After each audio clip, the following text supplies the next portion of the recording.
अस्सलाम वालेकुम भाईजान, क्या हाल है? ठीक हो भाईजान? ट्रैक्टर का बस लैके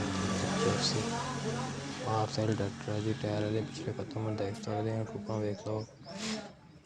यह टायर है जी पिछला खत्म, कोई कट नहीं, साफ ने उदा है खत्म ने, गुडी खत्म है। पिछला हिस्सा वेख सकते। रिम चेक कर लो, प्लेट लगी हुई है, कोई टूटे भजे रिम नहीं।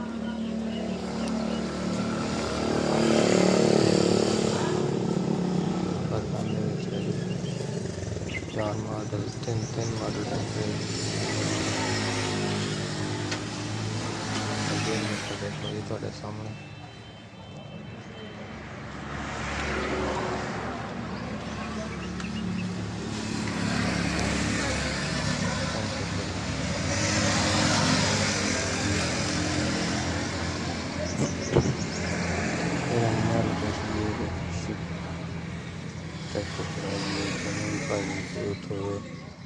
मेरा दोस्त लेना चाहे 0306 054 43 29 से रबता करके ले सकते।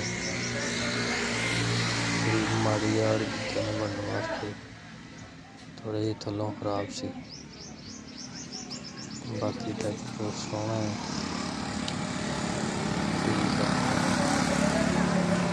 बहुत चंगा ट्रैक्टर है, गेयर सब बहुत टाइट है जी।